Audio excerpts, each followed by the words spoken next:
Hello everyone, this is Miss Wills again, and we're going to be continuing to look at the character Mrs. Berlin today, focusing specifically on Act 2. So just a quick reminder, green boxes are the tasks you must complete and red are your challenge tasks as well.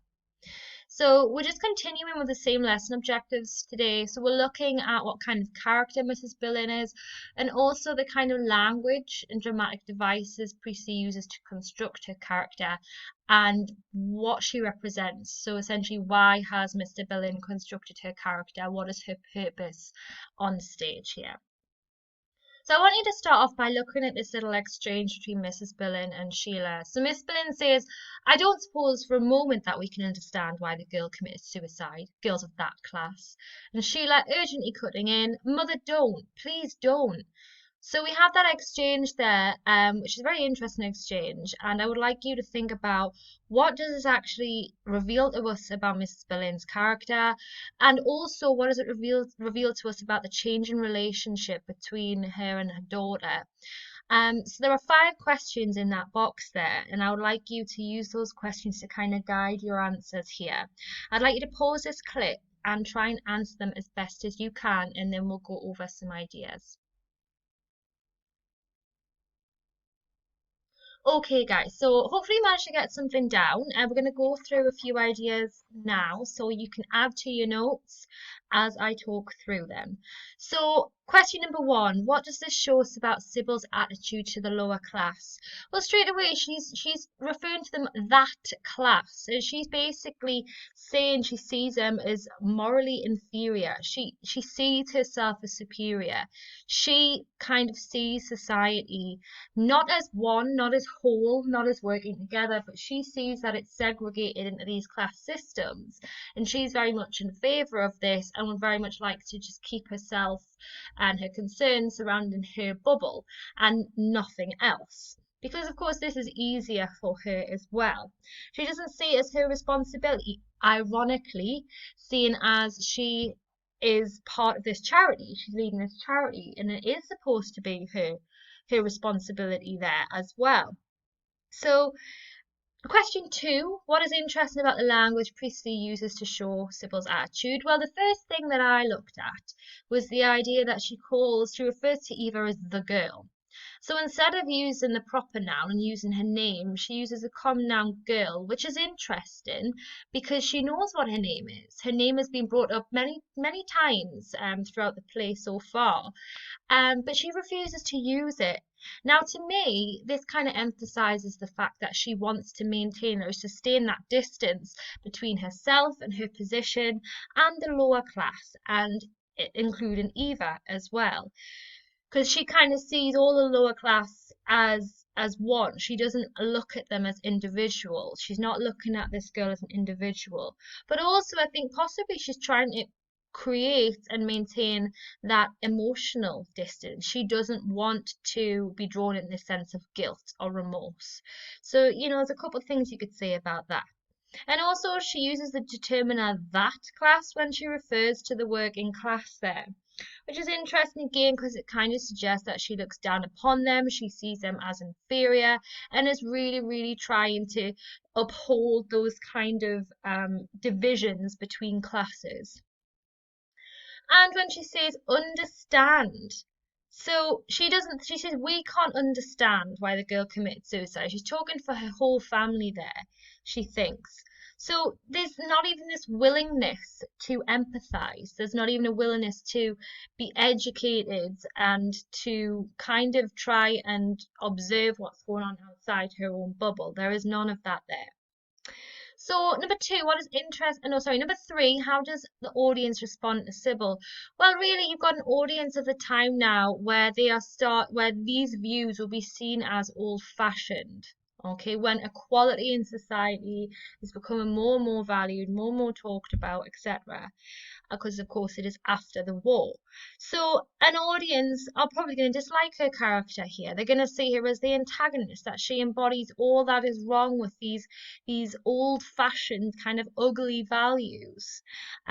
So yeah, and then of course number 4, what does this exchange show about how the relationship between Sheila and her mother has changed. Well, of course, earlier on you had Sheila as quite the naive, immature young girl who didn't have much of a voice, let's be honest. And she was constantly trying to be kind of shushed out of conversation and be told to leave the room.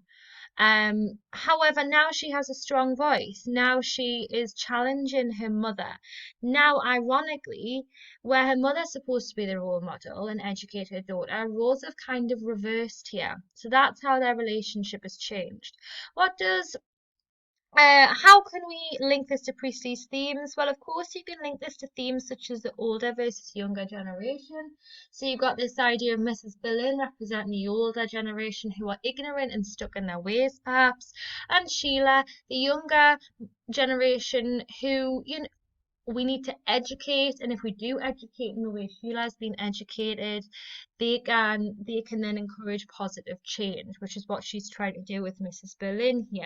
And then you've got themes of responsibility, of the fact that Mrs. Berlin isn't taking any responsibility there, and of course a theme of class as well. So there's just some ideas that you can add to your notes already.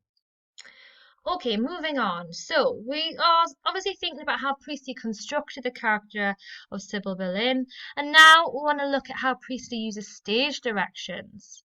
So we've looked at language, and now we're going to look at stage directions, because remember, stage directions are a device that's used by the writer. So when talking about stage directions, you are talking about a technique, and they are really, really important, just as important as the language used as well.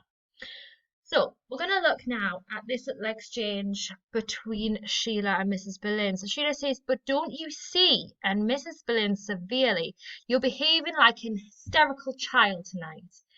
And Sheila begins crying quietly. So I want you to think about, pause this clip, why are the stage directions that Priestley provides so significant? Especially in this instance here, what do they add to it? I just want you to pause the clip and write your answers down, please.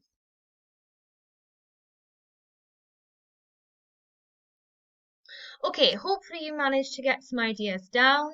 So I've kind of suggested that, this idea that Mrs. Berlin says she's talking severely here. She commands control in the room. She is a social superior to even her husband here.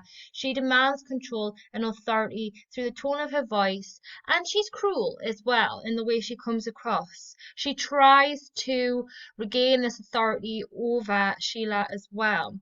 And then we have Sheila begins crying quietly. It's kind of this idea that the voice of the young are trying to speak out but being silenced there.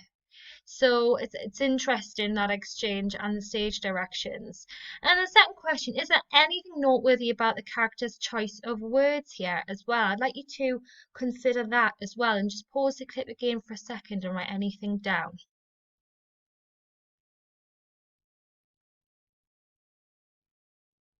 Okay, so hopefully you've looked at that there. I've kind of zoomed in on the idea of Sheila says to Mum, "You don't see."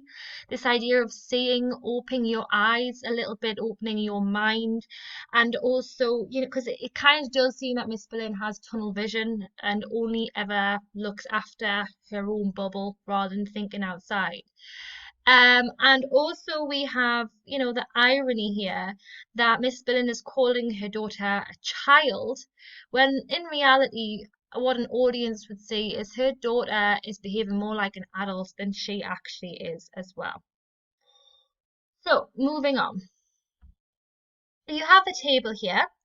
On the left-hand side, you have 4 quotes. I would like you firstly to highlight the words that you think really show the kind of woman Mrs. Berlin is in this quote.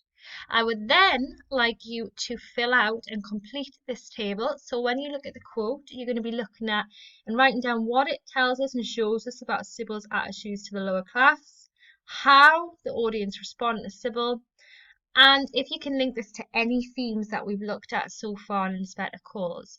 So it might take a little while to do that, so I just want you to pause this clip and complete that table for me.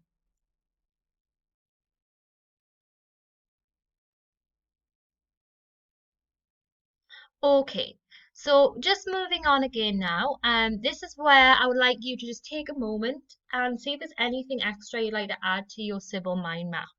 So are there any other words that you would use to describe her now? Are there any quotes that reveal her true feelings towards Eva and the inspector? Other themes you want to add, etc. So just take a moment just to add anything to your mind map now, please.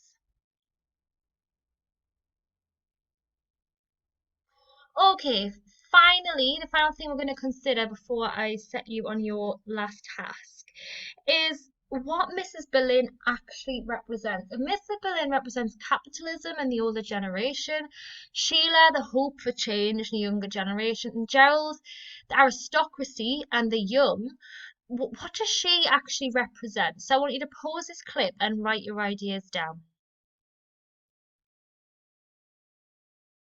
Okay, so hopefully you've got something along the lines of she like Mr. Boleyn, she represents the wealthy, privileged class who are ignorant of others.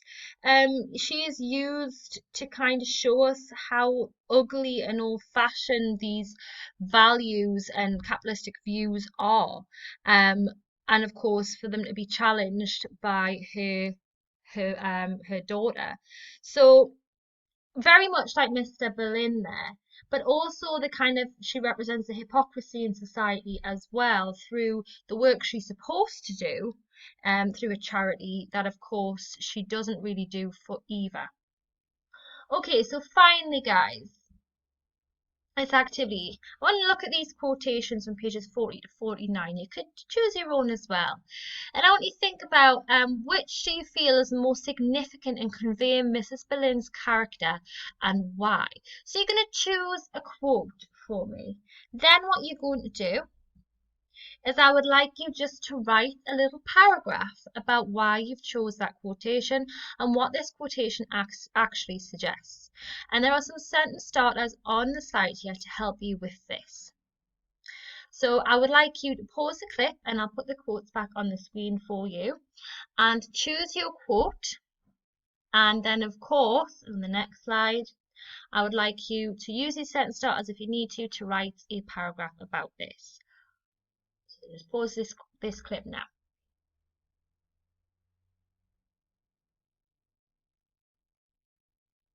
Okay, hopefully you've managed to write yourself a little paragraph using one of the quotations. Now, what I've got on screen here at the moment, this is a top band response. Okay, so discussing Mrs. Boleyn here. And I just would like you to take a moment to compare your own response to this response here. And I just want you to think how similar or how different is it? What kind of things has this done that you perhaps haven't, that you could add to your paragraphs? Or what have you actually done? Praise yourself as well. So I would like you to give yourself a what went well and even better if. Okay, so this is like a self-assessment here. And if you want, rewrite the paragraph as well so that it is of the same quality of this one. Okay, guys, that is it for this lesson. If you have any questions or if you found anything very challenging, you need some help with it, please email your teacher. Thank you very much for listening.